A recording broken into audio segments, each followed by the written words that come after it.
Now, for the past few talks, I've been talking about the clear comprehension. And for those who are not here, this has been a continuous talk. I spoke about the clear comprehension on intentions, how we can look into the intention in many ways, and what are the things, and what are the result, and what are the effect that we can able to notice in our life, and also when we are out there. That's the first one. The second one, when we talk about the clear comprehension of suitability or benefit, in the sense that whether that intention, the actions of yours, speech, action and thoughts, whether are they wholesome or unwholesome, whether they are beneficial to you or not beneficial to you. I spoke at length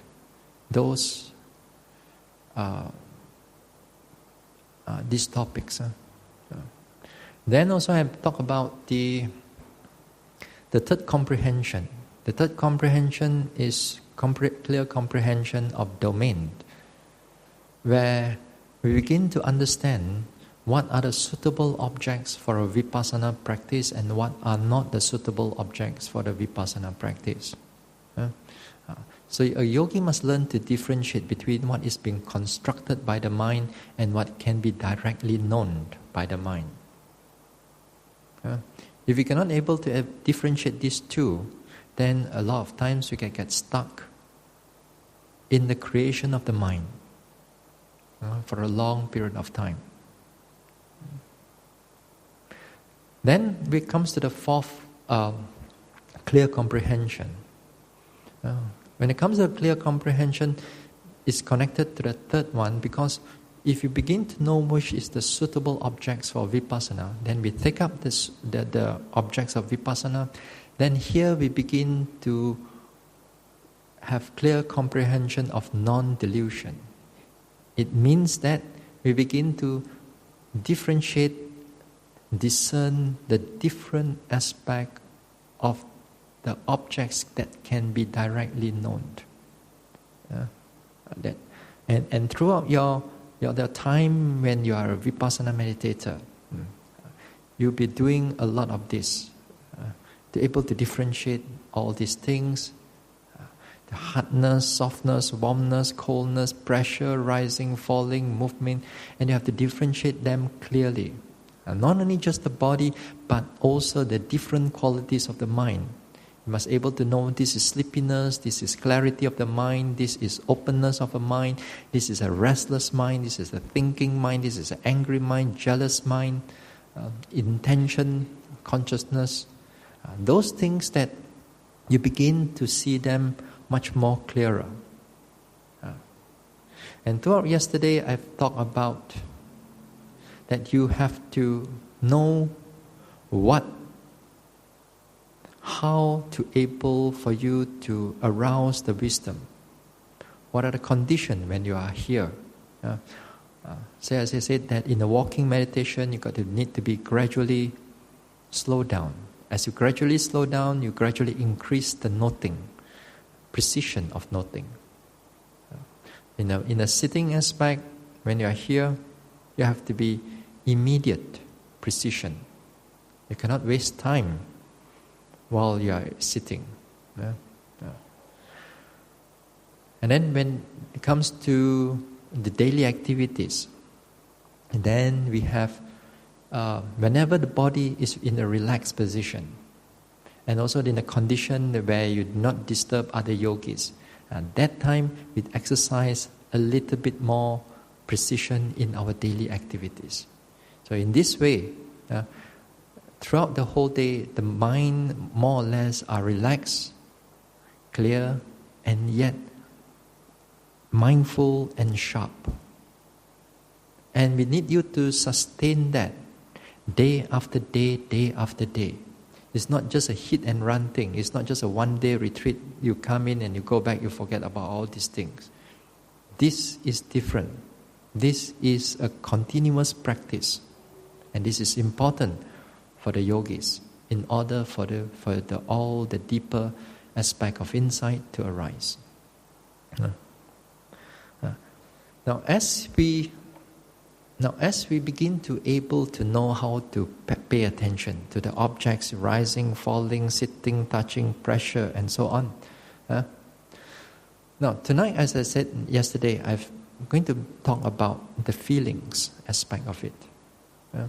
Because the feelings are part of the package of vipassana, part of the whole vipassana objects. And you cannot run away from these feelings. Vedana.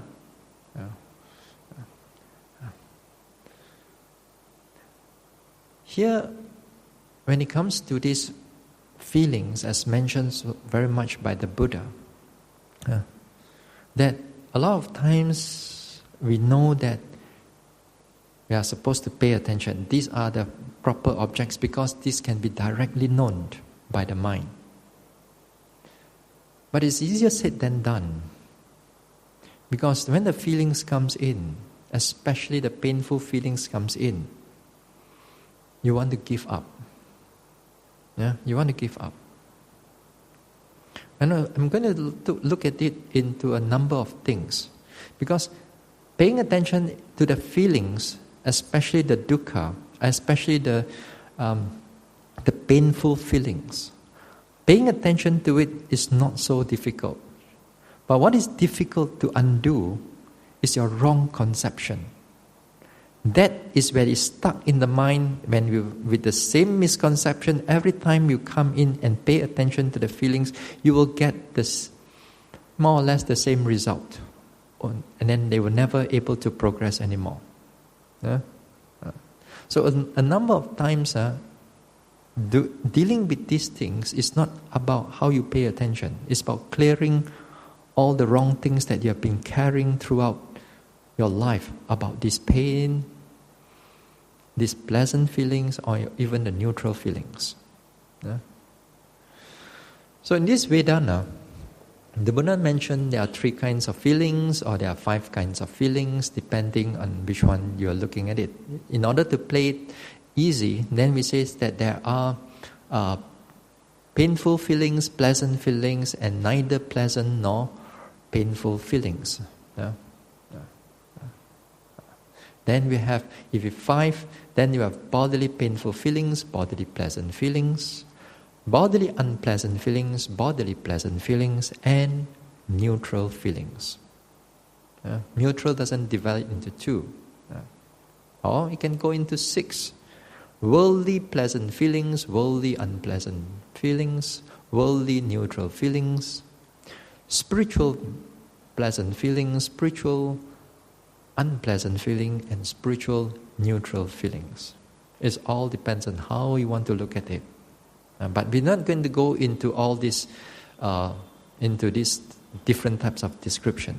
But nevertheless, I want to highlight that the Buddha mentioned it in different manner, the feelings.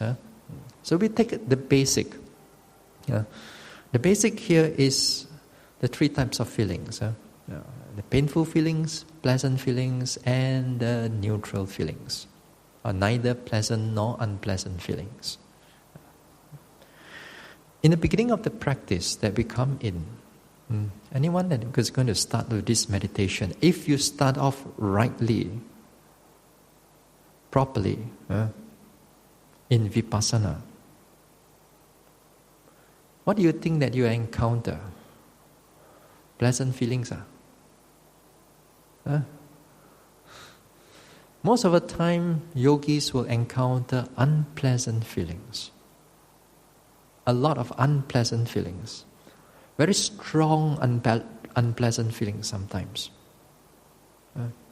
If sometimes you cannot take it, it can be very, very difficult for you to go through it.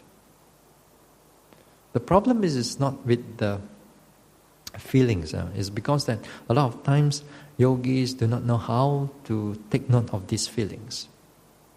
Later part, as you meditate, as you go into deeper aspect of meditation, then the pleasant feelings becomes more prominent.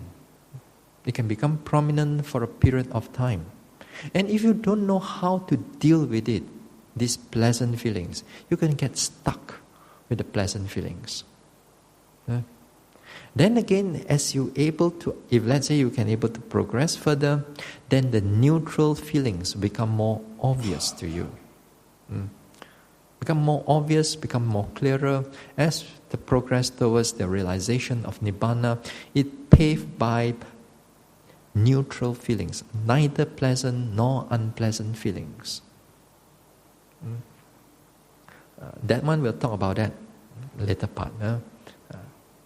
Now, one of the most difficult part of Vipassana, one of the most difficult part of Vipassana to develop for a beginner is to go face to face with these unpleasant feelings. Unpleasant feelings. You cannot tahan it. Very difficult. Even you sit down here, the aching, the sore, the pressure, everything will come in, not like just one by one. Sometimes it's just coming at one go. Pleasant feeling is very unpleasant feeling. Or these painful feelings of the body, they are very difficult to bear. They're very difficult to bear. Although these feelings, they are that you can be directly known, that you can able to see it as it is. As so much mentioned in the books right now, it's mentioned in the books very clearly. But nowadays there are people who give talks, especially on meditation. They say, อันจ้าลองในกองลองในไลฟ์ตัวอันในคอแล้วก็ไหลช่วยคอจะมี What I'm saying is that the life is full of painful dukkha and so on, and why you come to meditation and look for more dukkha? Are you stupid? Are you ignorant? Then these people who speak about it, they are monks.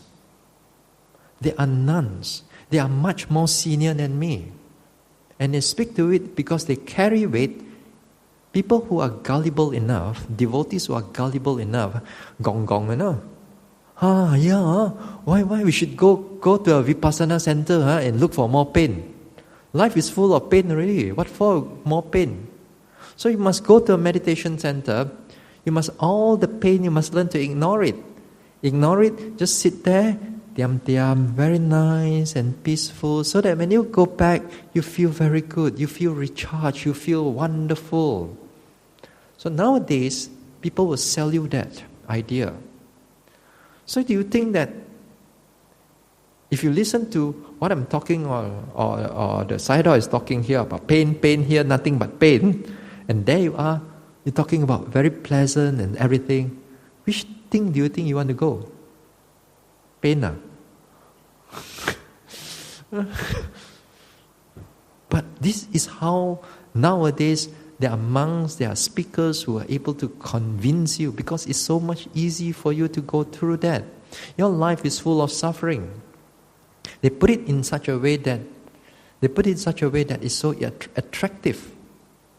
Why want to go through all the pain? Why want to go through all the pain that you are going through? Yeah? So nowadays, there are talks like that. There are so-called Dhamma talks in the world like that. Not only there, in Penang also. Sometimes you all go from meditation center, go here, go there, listen to talks and so on. We understand that.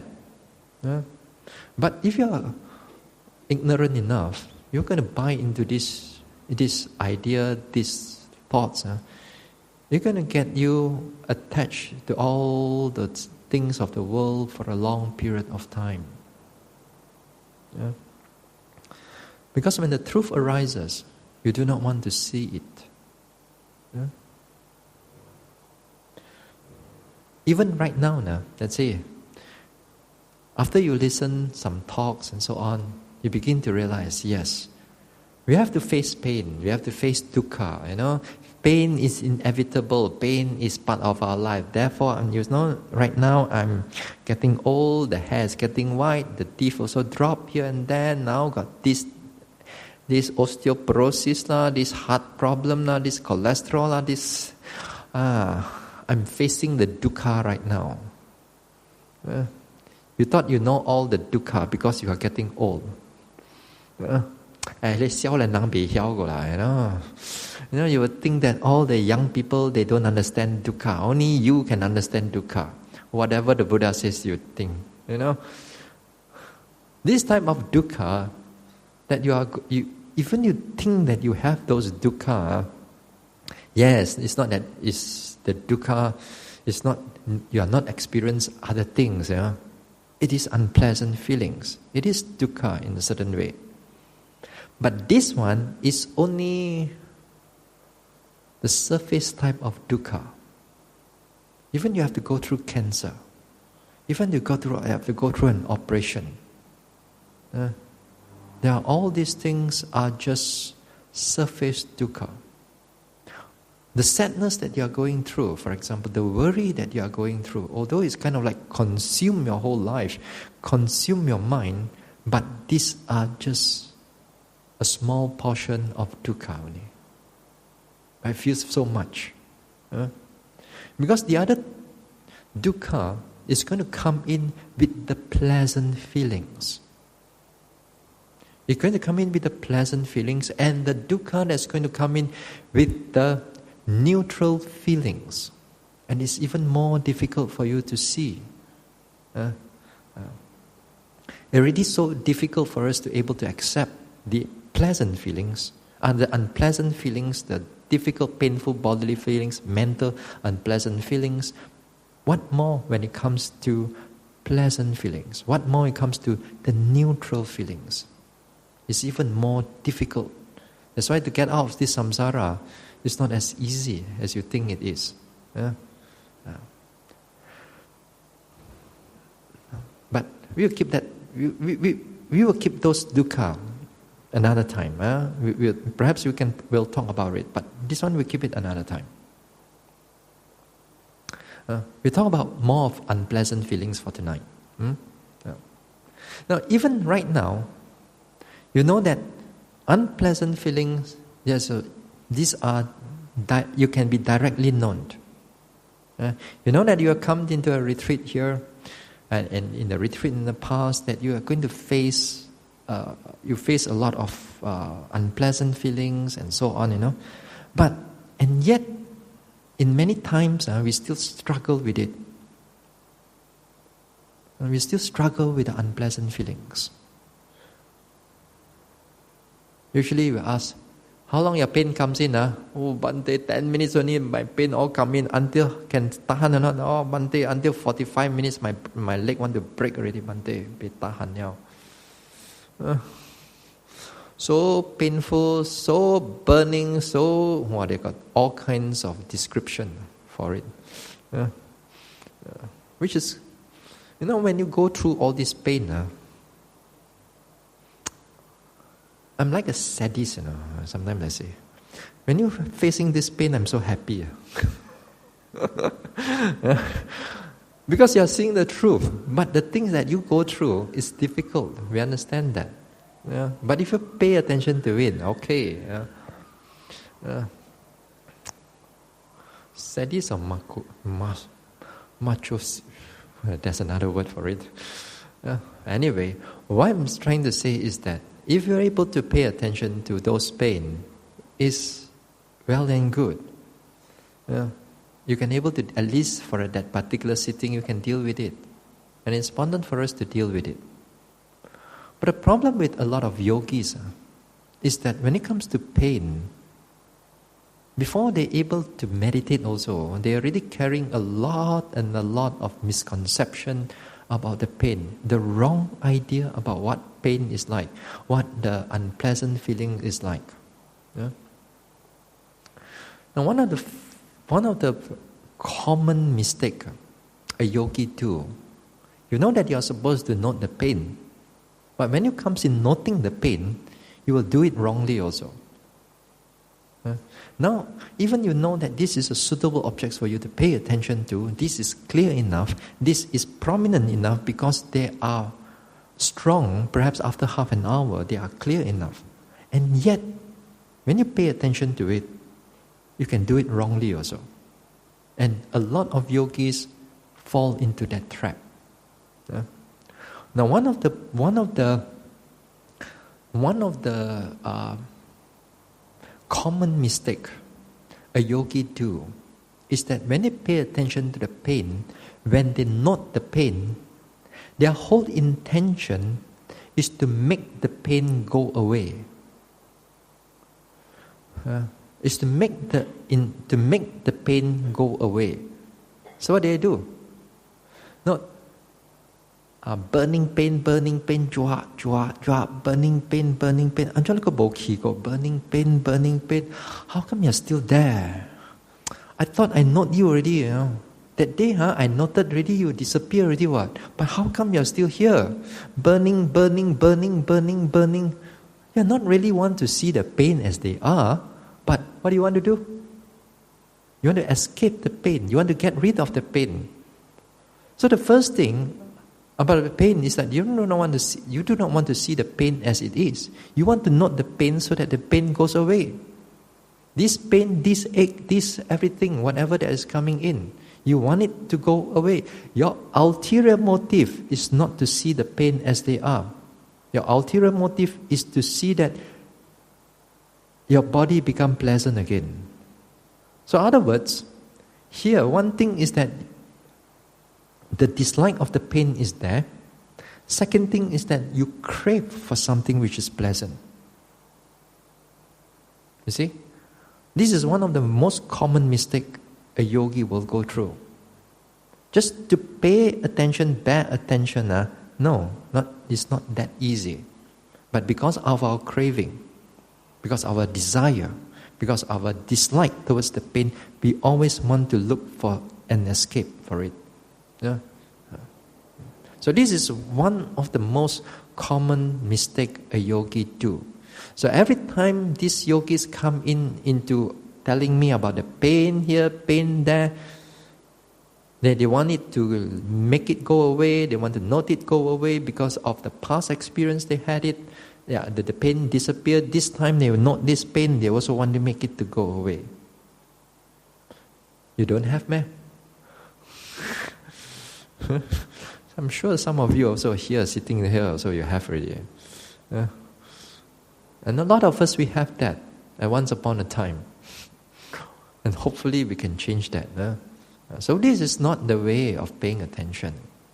To pay attention is to see it as it is, without any expectation. Without any expectation that it's going to end or it's going to disappear. It will end on its own. Your job is to pay attention, not to wish it to disappear so that you become more pleasant. If you have that, you're going to fail. Because the next time it comes in, you think you will note again. You will develop the same attitude of paying attention the same way. And then after that, 1 or 2 or 3 days later, or one retreat later, then you think you want to come back for a retreat again. Aiyo, see lah, I'm going to go back to pain again. That's the whole attitude, because you do not want to go back to the retreat again because you cannot take the pain. Your ulterior motive is to get rid of the pain. So this common mistake, happen very much also in Vipassana. Because Vipassana to make you see the truth. And even monks here, in many years that I've known of monks here, since the 80s, right until now, that even monks here that is meditating here, go through all the pain, cannot take it. When they cannot take it after some retreats, you will change another method of meditation. When you change another method of meditation, you will look up for things which is not much of a pain. Eng song song, no. Very easy, very light. Because you cannot face the truth. The pain is not the problem. It's the desire of getting rid of the pain or desire to have a pleasant sitting. Now, with this attitude in mind, these things, if you don't change, you will change your whole meditation technique. And you will not go into the meditation, this type of vipassana meditation again. And I've seen monks did that. I've seen yogis did that. And this is no small matter. Because if you cover up the truth, you do not want to see the truth, you don't want to see what is directly can be known, then you want to see what you want to see because it's pleasant and nice.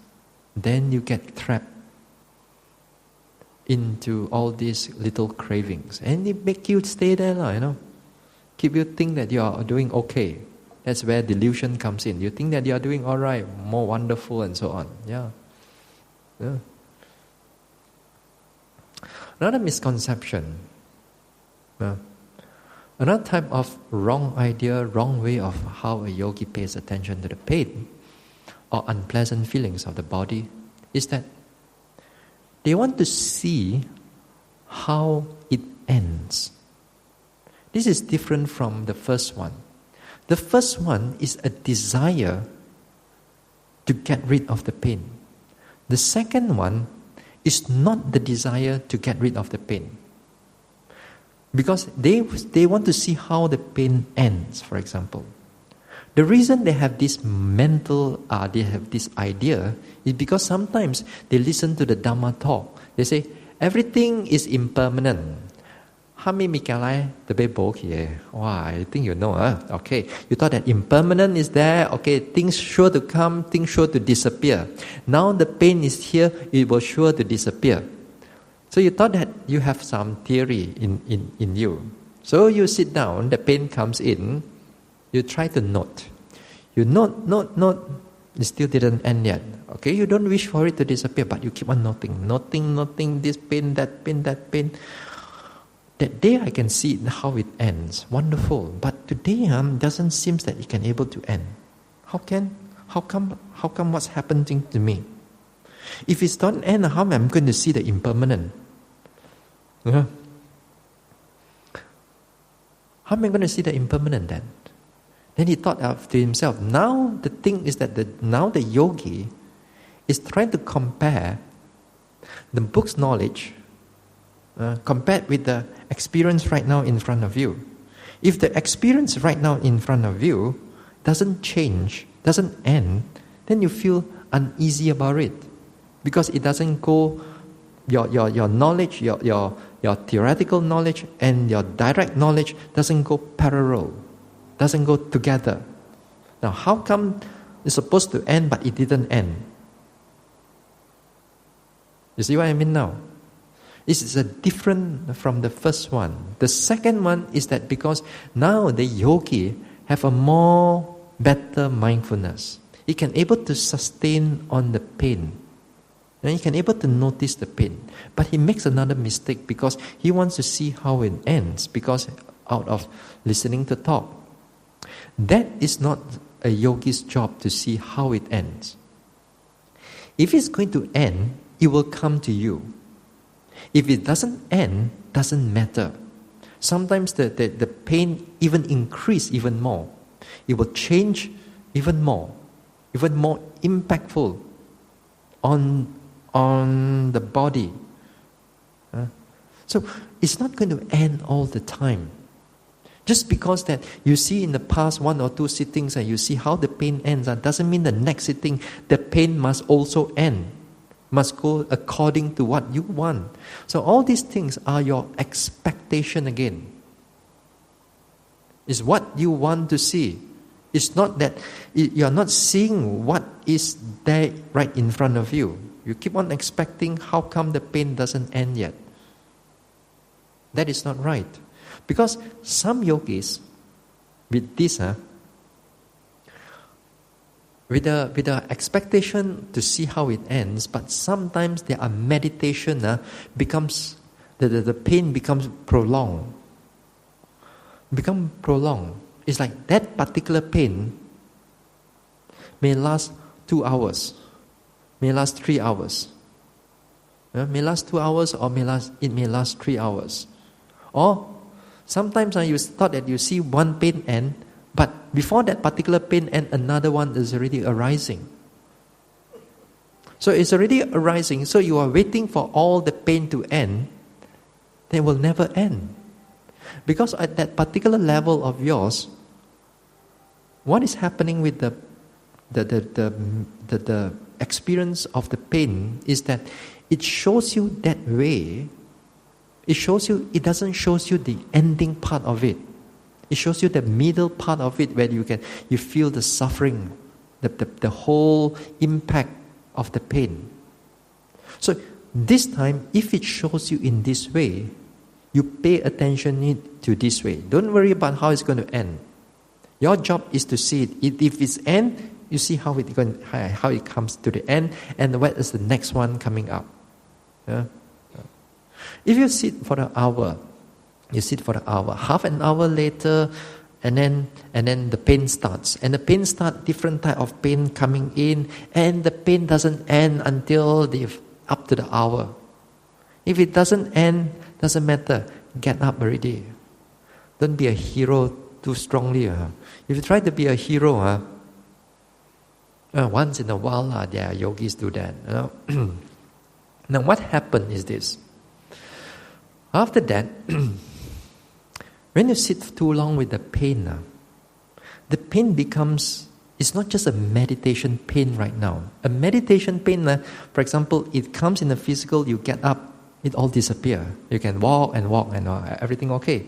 But when it comes into a physical pain, it's going to be difficult for you to meditate later on. In the sense that, let's say the pain is in the bum. You can sit there for 2 hours, 3 hours already, bengkak already. Then you still you still keep going and keep going. Then you get up also, you start to limp and limp and limp and limp and limp. You think your limping is going to go away very quickly?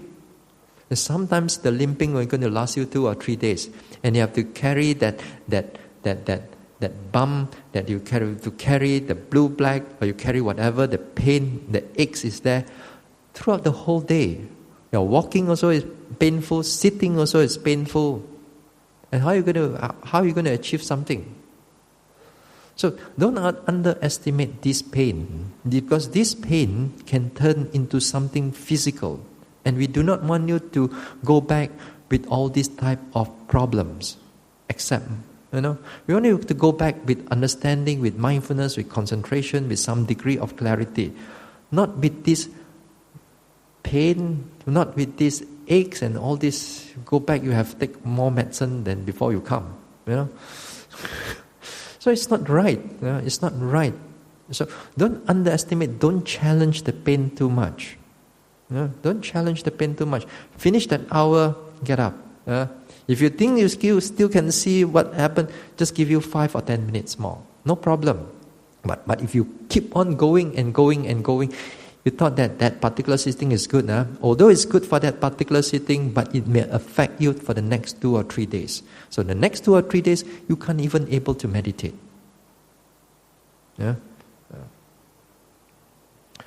This is a retreat. But if you sit at home, you want to sit for 2 hours, 3 hours, it's not a problem. If you want to stay with the pain for a longer period of time, it's not really a problem. Because after that you get up, you walk around, you go shopping, you go drive a car here and there, everything gone. Here as a yogi, it's a different strategy. And a yogi, you must able to learn to maintain it, balance it, use the pain just enough for you to develop the mindfulness, the clarity of the mind. As you able to develop enough, the hour is up, get up from it. Do the walking meditation. So don't wait for it to end. Don't try to see how it ends. If it's ending, it will show it to you naturally, not what you wish for it. It will come to you naturally. So this is the second one. Now the third one is that sometimes yogis knows that, again, the yogis know that you're supposed to pay attention to the pain. But again, sometimes yogis do it wrongly. Yeah?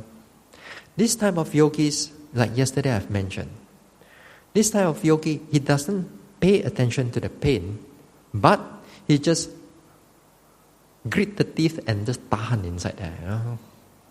Hold the teeth together, bite something there, and you know, I've seen these yogis. You know, sometimes they are monks also. Initially, they sit down. The face is so calm.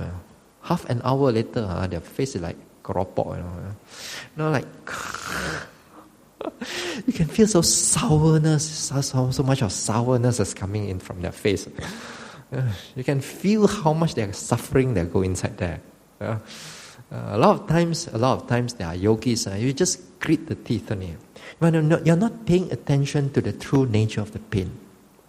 What we want is that you can able to tahan, you can able to withstand the pain. If you cannot withstand the pain, you cannot see what is the true nature of the pain as they are. You need to withstand the pain also. But to withstand the pain, there are techniques also. But what I'm trying to say here is that sometimes yogis just stop here. You just stop here and just hold the pain there, right up to the whole hour, and that's it. They feel so triumph. And the next sitting comes back, they sit again, feel good, feel happy. Last time I can't, half an hour also cannot tahan already. I have to get up, you know. But this time, I can sit until 1 hour already. Not bad. But you're not, as I said, you're not seeing the vipassana object yet. You're just tahan only. You're just bear up with the whole pain, which is good for the first level, at least for the entry level, you know. But not good enough, because you got to see the true nature of the pain. After that, see how it burns, how it changes, how it getting more, it getting less. It move here, it move there. What is happening there? Now, initially, some of the pain, of course, you can bear up with it, and you can be able to watch it. Sometimes half an hour later, a little bit of pain arises and it becomes prominent to you. You shift your attention from the sitting, touching, from other things, and you put your whole mind there, paying attention to how it changed. Okay, fine, good enough. Good, wonderful. You can able to notice the pain because that time the pain is not so challenging. You can able to tahan, you can able to withstand to see what is going on. But as the time goes on, you see, when you comes in dukkha, the time gets faster. Slower. Slower. You thought that you are meditating so long already. You open up the eyes. See, you got 15 more minutes to go. I thought I noticed so long already. I thought, a lot of... That's why this 15 minutes clock is not very good. Because the mind, the practice of the yogi become a 15-minute block. Everything they finish, 15 minutes passed already. I got more 44 minutes to go. It kind of like count for you. And that's not good actually. Even if you suffer with the pain inside there for 15 minutes alone, you can't even take it. Every little second counts. Every little second will eat into you. But when you are pleasant and happy, one day I didn't know that I sat so long already. One day, everything goes so fast. But when it's pain, it's different. So that's why, as I said, sometimes the places, if I can have a control over it, all the clocks here will change to 1 hour, one time only. You must not able to think of all in between. Because for a long-term period, because this is the whole period, it becomes a habit. And it's not a very good habit, actually. You're meditating in blocks of 15 minutes only.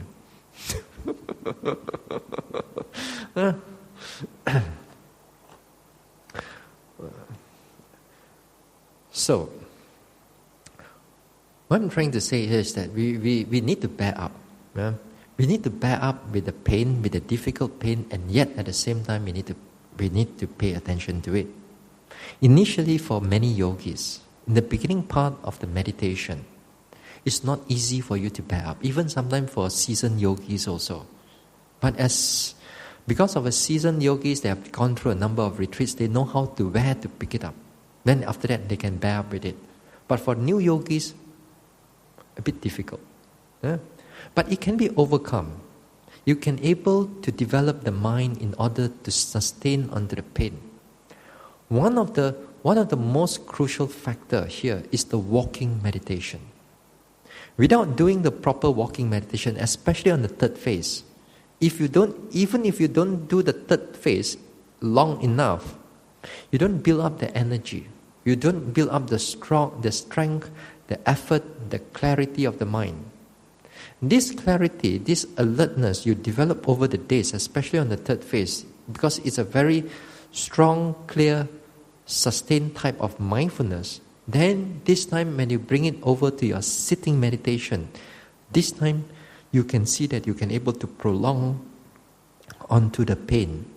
It takes time. Sometimes it takes you a number of a week or so before you can able to achieve even in 1 hour. So if you do the walking meditation properly, if you do the walking meditation properly, you make sure that the third phase you do it carefully, then you find that you can able to withstand the pain, the very, very strong pain that normally in the past you cannot take it. You can't take it. It comes in with 5 minutes, you already get up, white flag is already up. Or you want to feel like getting up from the sitting. But this time, due to the walking meditation that you do it properly, you'll find that from 5 minutes goes to 10 minutes, 15 minutes, 20 minutes and so on. Here is where you can able to withstand it. When you're able to withstand it, then the next thing, the mind will know how to scrutinize, investigate how the pain is like. Getting more, getting less. This pain, that pain, pulling here, running here, jumping here, tearing you apart here and there. You begin to see the changes of the pain here. The true nature of the pain as it arises during this time. So the walking meditation is going to be very crucial. If the walking meditation you don't do it well, in fact all other objects also you'll not be very clear. So make sure that the walking meditation you do it properly. So that's why I said don't underestimate the walking meditation. There's a lot of things that you can. Not only if you cannot see much in the walking, but it develops something, it can be very helpful for your sitting meditation. So don't underestimate the walking meditation.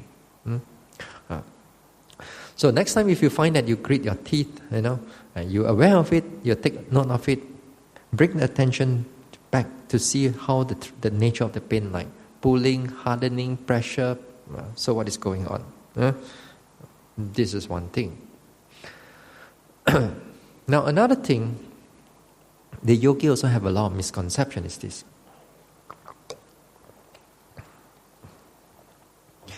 That you want to escape the pain. You want to escape the pain. Escaping the pain, you said, you're using another object, another vipassana object. Take for example, they notice the pain very strongly. Pulling here, tightening there, running, you can't take it anymore. I think cannot really. Let's go to the rising and falling. Go to the rising and falling. Take note of the rising and falling. If you don't know the rising and falling, if you don't know the pain is not so painful, then just stay with it. Don't go back yet. You're going to suffer there. Stay with the rising and falling. Stay with the, or stay with the sitting and touching. Stay. Then you take a relief. You can't take it very much. You see your attitude. You thought that going back to a rising falling is right, Not to say that it's a wrong object, it's a right object of vipassana. But the attitude of going back there, that you go back there with a craving. You go back there with your mind is wishing to just to escape the pain. You do not want to face the pain. You want to take something, object, more easier. Then every time, if you have that habit, the problem is that every time the pain comes up stronger and stronger, what do you think you do? You want to escape the pain. Escape the pain, go to something easy, something neutral. Because when your attention is not on the pain, the whole pressure, the whole pain, it kind of like, it tapers down. it becomes softer. It's not so painful. It's not so impactful. Then you thought that, okay, now because the pain so much, I cannot reach the 1 hour. Now I can prolong a little bit. You see the whole state of mind. So when a yogi comes in, you use this word, that word, I know behind what is going on. So you run this way, you speak this way, you also get caught. You run that way, also you get caught. Yeah. Because a lot of times we don't really realize how come we cannot take the pain. How come our mind is not clear and unable to deal with it. So, the escaping of the pain. So you be careful. Be careful of the pain when it becomes too painful. If you really cannot any, until you cannot any, then perhaps what you can do is that you mindfully you want to change your position. Say for example you want to change your leg, or you want to get up to walk. It's only when you really try first. But if you don't try, every time you want to escape, later partner, the escaping part becomes faster and faster. In the sense that in the next sitting, the pain comes up. Just a little bit of pain comes up, you want to shift to another object. You do not want to even to hold and observe the pain. You just want to keep on running away. Here, as a meditator, we understand sometimes the pain can be very, very difficult to bear. We understand that. So what I want you all to do is this. If the pain comes in, you try to pay attention to the pain as best as you can. Don't try to escape, observe it. Learn to master the skills of noting the pain. In order to master the skills, you must learn to accept the pain as they are. You must be courageous to go face to face with it. Then observe the pain, see how it grows, see it becomes strong and all that thing. You observe until it really cannot. And then if you really cannot bear up with it anymore, this time you make an intention. You make an intention, either you get up or you want to shift your position of your leg, for example. Then you must understand why you want to shift also. Now this one again comes with a clear comprehension of intention and suitability. You understand that when you want to change this pain, you change it for a reason as that you want to increase more mindfulness. You use another position. You get up and walk, or you change another one in order for you to able to note the rising, falling, sitting, touching back all over again. When you do it in this way, it minimizes the craving for it. It minimizes the craving for it. Whereas the first one is different, You change it because you want to escape we want to escape it only. But this one, you try again to notice it until you really cannot. This is where we want you to do. You keep trying until you really cannot take it. Because this period of time that you keep on trying, it will going to be very helpful for you in the coming sittings and the coming retreats. Don't underestimate just because of this one only. Because when the mind is brave enough, courageous enough, next time when you can able to see it again and again, next time the mind can able to prolong on noticing the pain until the hour is up. And that time is not a problem for you to sit the whole hour. Sometimes if you are new here, sometimes you can see, so many yogis can sit so long. They don't have pain like mine. Mine already 40 minutes already, I want to get up already. But these yogis, I look at them, wow, they are so good, they are so wonderful. You think as if like they got no pain like that. They're so mindful, but me, I'm so... and then all your thinking and all your wrong thinking all come in. So here, don't escape it as best as you can. Don't escape it. Put the attention there. See the pain. How is the pain is like? as long as you can until you cannot bear with it. As you can until the whole hour is up. Then get up on it.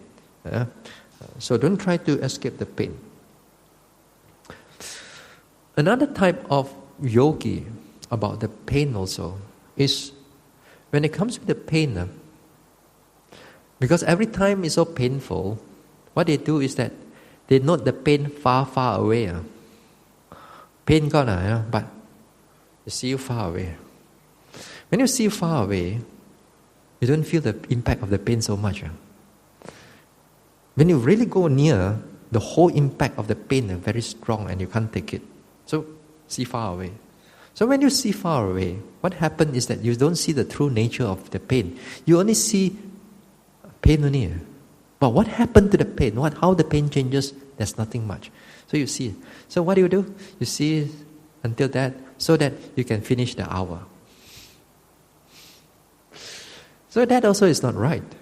Because you are not seeing the true nature of the pain. You just go far, far away. You dare not go in and pay attention to the whole nature of the pain. So this is also not right. So you have to go near to the pain, see the true nature of things as they are. Because the quality of the mindfulness, one quality of the mindfulness is to face with the object. So if you're far away, the mindfulness will not be strong or be lacking. So you go near, examine what is really happened to the pain. So this is one thing. Another type of misconception again. This one is the opposite than just now. This time, the yogi overdo the pain. Overdrill the pain, Sometimes, a lot of times, also this one is quite common.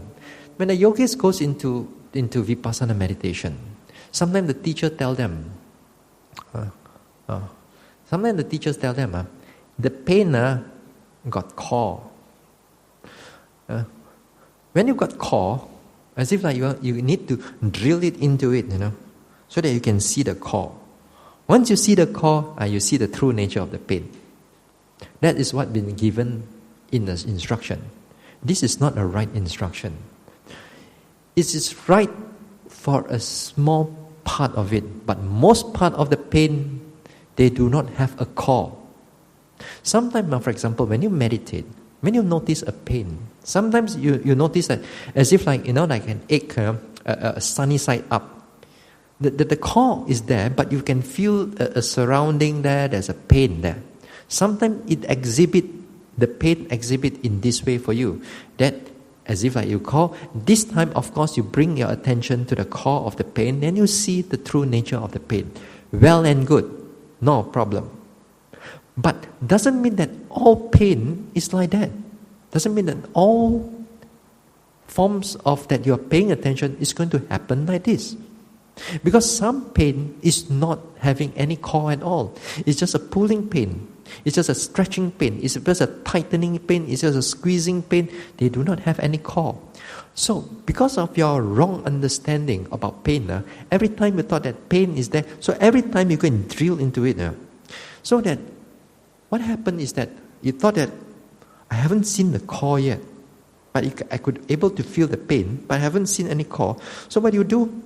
You already, you push the mind into the pain, and then you try to dissect the pain right now.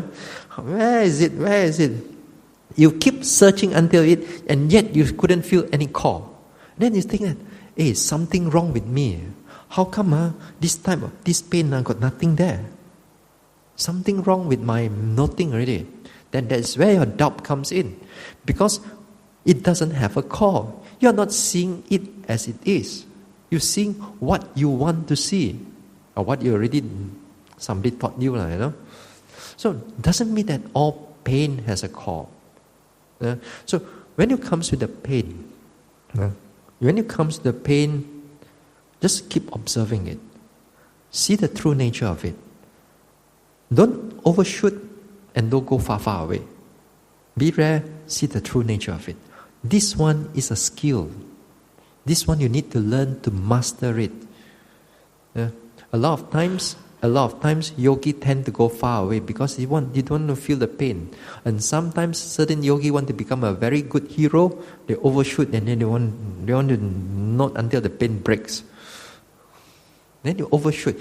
When you do like that, when you try to push onto the pain so much, and because the pain is such an intense object, a very clear object, and you pay attention to it, then the over effort or over concentration will come up. And when the over effort, over concentration comes up, mindfulness is lacking mindfulness there, you go into imbalance of faculties. Your whole mind, later part, you find that a lot of tension, you can't meditate. What's wrong with my whole meditation right now? Yeah. And when it happens, sometimes you do not know where are the causes that you already done in your sitting or in your walking. So don't underestimate those small little things there, and it can able to impact your meditation for a long period of time. Same attitude, the wrong attitude, you keep on going and going and going again, it's going to be very, very difficult for your meditation. Now, we're not here to torture you. We are here to make you to see the truth for yourself. And seeing the truth for yourself, it needs a lot of courage. You need a lot of courage to really face the truth. Sometimes, too bad, even in MBMC here, there are devotees get discouraged by other devotees. Get discouraged and say, "Oh, look, very painful one, you know. No, you go to retreat, very painful."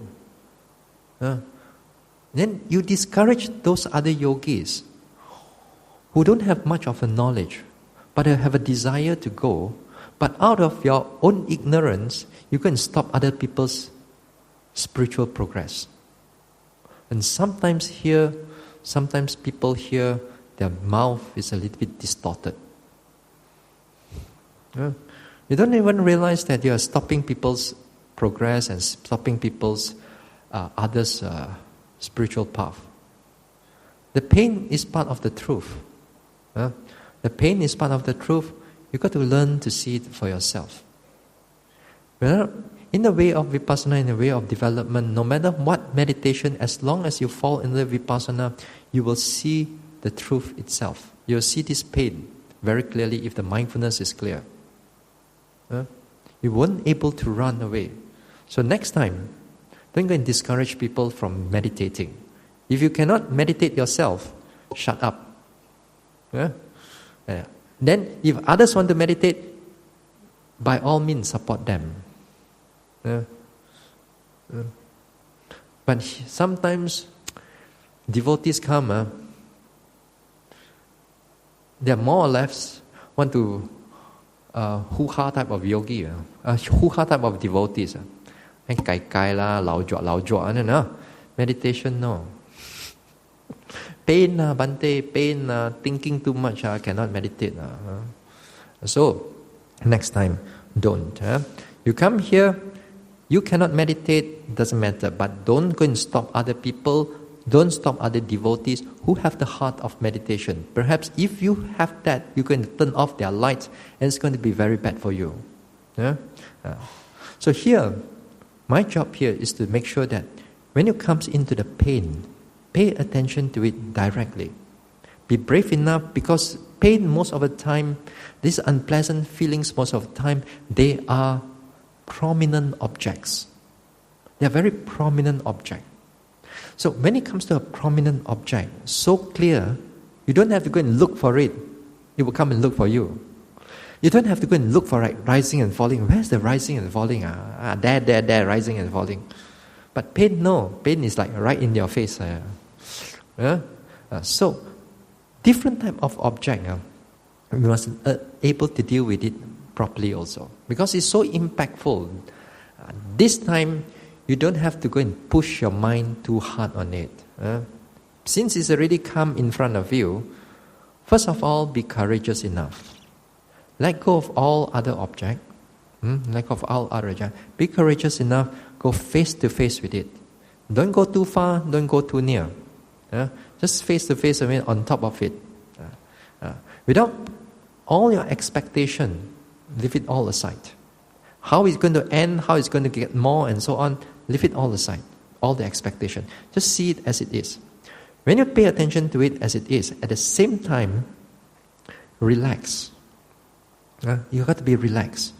You got to be relaxed and yet pay attention to the true nature of pain. This way, if you do it in this way, it doesn't create so much difficulty in noting the pain, especially the initial part. So pay attention to it, see how is it. So the first thing is that if you are not familiar with the pain, first thing is that you see what type of pain is that. Hard pain, soft pain, pulling pain, tightening pain, sawing pain. You try to describe the different nature of the pain. You don't have to be find the exact words for it. If you don't have the words for it, forget about it, just note pain.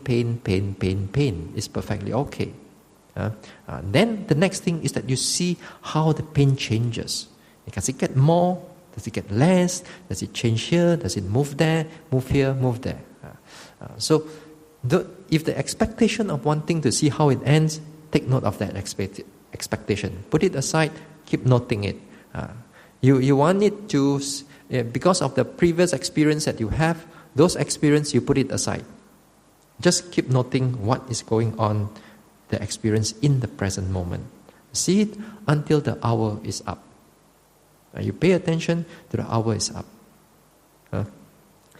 But the pain is not so easily going to show its true nature to you, because there's another thing that I cannot escape to talk to you about that. It's the dislike towards the pain. It's the anger towards the pain. That anger, the anger that comes in after noting for some time, the dislike comes into the pain. Sometimes you have to let go of the pain. Now you have to note the anger.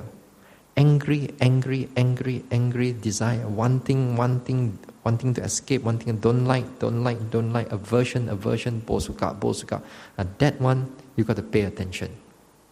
This is the real culprit. It's not the pain. It's your dislike towards the pain, especially in the beginning part. A dislike towards the pain, and with that dislike, it comes the craving of something is pleasant. So these two state of the mind, you got to pay attention to it, because after some time, the dislike has to be the dislike will arise. So you note the dislike. See how the dislike is. Like if you can catch hold of the dislike, the aversion, the anger, sometimes when it goes off, you find that the mind can still able to pay attention back to the pain. So you take note of this way. Pay attention to it. Take note of your expectation. Take note of your anger. Take note of your craving, this and that. Then you will be able to master the noticing of the unpleasant, painful feelings of the body. And it's very good, because every retreat you're going to see it again and again. Maybe more, maybe less, but yes, it will still come. It will still come. Now this is on just one part of the bodily pain. But the worst part is not this part. It's not your bodily aches here and there, or pain here and there. It's the mental pain. It's the mental unpleasant feelings. Is that one is even more difficult for us to take note of it. Perhaps maybe in the later part of the talks, incorporate into it also, because this is also part that you are going through. The anger, the sadness that you're going through, the anxiety, the worry, the jealousy, that all that you are going through with all this unpleasantness, sometimes it takes up so much, it drains us from life, make us very lethargic and so on. So this one, maybe next time when it comes to like hindrances, maybe I'll talk about it. Tomorrow I'll talk for another topic. Okay, so we stop here for tonight.